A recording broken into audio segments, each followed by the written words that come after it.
What's up, everyone? This is Alex Ray, call sign Gypsy again, team leader of Heroes for Hire Airsoft team, and today, as promised, for all you Instagram followers, it's going to be the question and answer session. It's going to be the first of many, hopefully, because you guys seem to like this, and I enjoy doing it. You should be able to see that there's just a little something left. Might have seen us on Instagram, hopefully you came over from there, or you're just totally awesome and found us on the interwebs of YouTube because they were putting out. How long have we been a team? We've been a team almost to the day 2 years. We are heroes, and we are for hire. Welcome to Heroes for Hire Airsoft Team.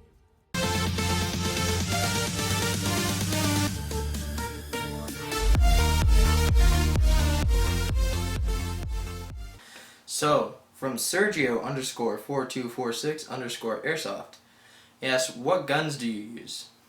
Or did you use? My apologies.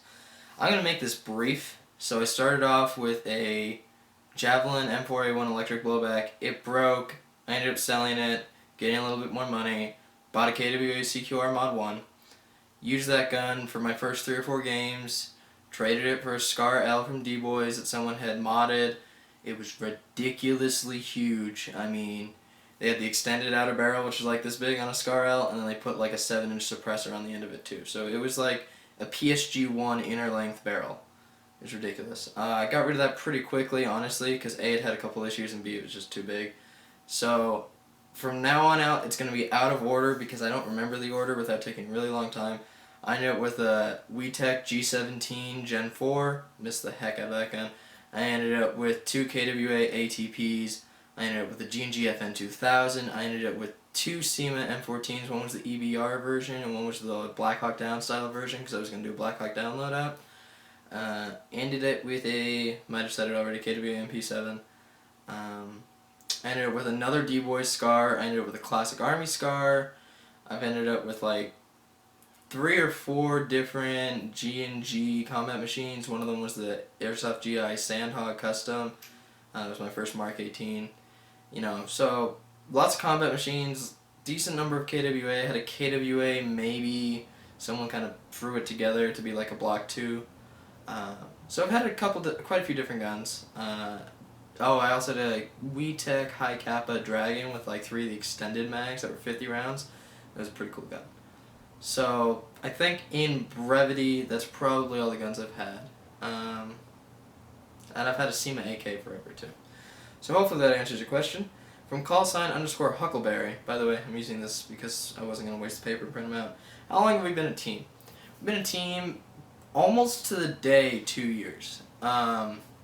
We started 2 summers ago, and we've been going ever since then. Basically since my second game, we've been a team.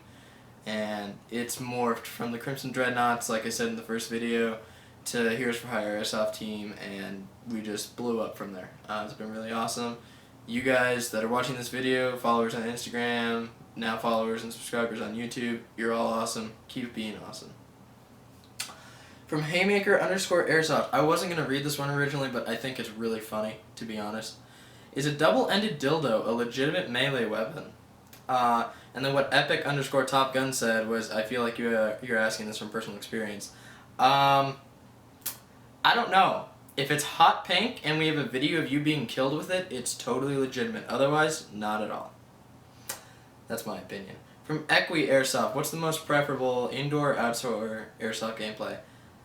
I'm biased. I never played indoors. I really want to. But for that reason, I'm going to have to say outdoor just because Vegas doesn't have an indoor field. Airsoft Sale and Trade. Awesome, guys. If you need anything posted on Instagram, you're trying to sell gear, sell guns, whatever, as long as it's airsoft related, check them out. Send them a direct message. They'll get a post for you pretty quick. I got into airsoft basically peer pressure. I had a bunch of older friends who literally I talked to like 2 of them anymore. And they all played airsoft. They were really unsafe about it, didn't use safety gear, but I didn't know that at the time. And they were like, yeah, come out and play airsoft with us. That's why I say I've been in airsoft for 3 years, but I've only played for 2. Or my apologies, been in airsoft for 4 years, only played for 3. Because I did about a year of research, and then I've been playing almost 3 years now. And it was one of those things like, I did all this research because I really wanted to, I had a low pain tolerance. I was terrified because the only thing I had to compare it to was paintball. And I was like, I don't want to play with these guys. I know they don't play safe. I know they don't follow minimum engagement distances. Nothing. Heck no. I never ended up actually playing with them. I had one of them come out and play at an actual sanctioned field once or twice, and he was complaining because he didn't like all the rules and regulations. I'm like, there really aren't that many rules and regulations, so whatever. That's how I got started in airsoft, to be honest with you. Ethan _ the Rainmaker, or Ethan _ the Rainmaker. Loadouts and tactics for your team. That was also a question from Picture _ Mondo. Basically, loadouts. Any branch of Heroes for Hire Airsoft team has no required loadout per me. Okay, it's just in the rules. Now, if the local branch, aka team leader, wants to set a uniform requirement, they're more than allowed to do that. But we specifically don't enforce it. Okay, I know like my local unit, we've got people that wear chest rigs. You've got me, that's my JPC behind me. My dad wears chest rigs. My friend's dad wears chest rigs. He wears a chest rig. I've got another member on the team who wears another JPC with me. A little bit of everything. I mean, we're mercenaries, so the whole point was to allow whoever wanted to join can join as long as they're over 13, because that's the field limits out here. And, you can wear whatever you want. We're open to brand new players, and that's something that I think is unique about us, something I personally like about the team. The other question, tactics. Really, we don't do too many tactics because it's been school and I haven't been able to actually get us together. Now that it's summertime, we're going to start doing a lot more training. We focus on 3 major things.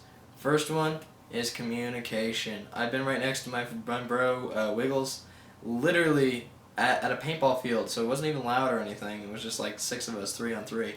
And I was literally like 2 feet away from him, yelling at him, and he was so in the zone, he was just like, oh wait, what, are you talking to me? So, communication is absolutely paramount and key. That's one of the main things we focus on. We also focus on movement, and the reason I say movement is if you can move like a team and effectively clear an area, that's a huge plus. You can be like a 4-man team, but if you can act like an actual functioning unit, you can be far more effective than like 20 lone wolf players, especially if they're relatively new players. So that's one of the things we like to use to our advantage. And the third thing is, actually functioning as a team. What I mean by that is if you have one member that tries and go off in lone wolf, that totally affects the entire team dynamic, and that can really hurt the team. So one of the things we like to focus on is, actually acting like a unit. Even though we might not be the best trained, I can guarantee you we're not yet anyways, but I mean, we focus on sticking together, we focus on running with each other, and so far, it's working out pretty well. Next question is coming from _Brady _15 _. What do you think about Polar Starring and RDP? You're awesome for this, bro. I messaged you on Instagram about this. I'm an RDP fan, if you guys can't tell. I'm going to be doing a video on that a little later once I figure out how to do what I'm doing. If you're on Instagram, you know what I'm talking about. But I totally think once Polar Star comes out with their F1 unit, someone needs to throw it in here. You and me, bro, let's throw an F1 into our RDPs. Meet up sometime. That's what I think. So, I believe this is the last question from, oh my bad, there's 2 more. West Ranger 89, should I get an LMG? I don't have one. That's, okay, you're honest, bro. Should I get one just because I don't have one? In my opinion, if you're going to actually use it like a regular M4 and you're going to push and you're going to assault, as long as your field will allow you to do that, totally. If you're in indoor field, make sure they'll let you use an LMG, because a lot of them don't. If they're not going to let you use it, I don't think it's like the quintessential every airsofter needs an LMG. I don't feel that way. So if you're in indoor fields and they're not going to let you use one, I'd say no. If you're at outdoor fields where they'll allow it and you're actually going to be able to carry around the 20-something pounds and run with it, then definitely, because you can be a huge, huge support asset if you're actually able to push up with the main units. Not sit back like you see some guys do that are brand new players that buy an LMG thinking they're gonna be so cool, like MLG, yeah, video game players, and they just, you know, go prone with their bipod. 5 steps out of the safe zone. I mean, that's ridiculous.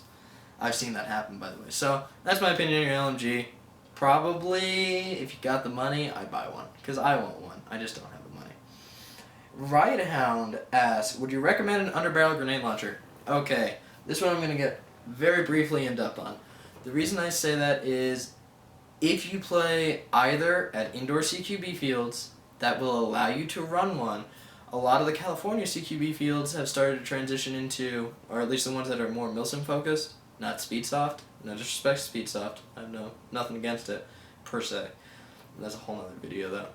Is basically, some of them are allowing you to launch a 40mm grenade shell, BBs, whatever, mainly it's BBs though, into a room, and no matter if you're hit by a BB or not, that entire room has been cleared. From that perspective, I think it's a great tool. Also, if you're going to major Milsim events and you have technicals that are going to be there, Milsim West, or Operation Lion Claws, or American Milsim, if I'm missing any, feel free to leave them in the comments. Those major Milsim events where there are technicals, definitely, I think it's worth it to have one. Biggest issues, you gotta be prepared to pay for the shells. I mean, the shells are not cheap. The shells will probably cost you more than the grenade launcher. Hate to tell you. The final instance, if your field has technicals, you need to comment in the description, or in the comments. You need to let me know where you're playing Airsoft, so I can go there sometime, because I want to go to a field that has technicals all the time. But also, I mean, if they have technicals, yeah.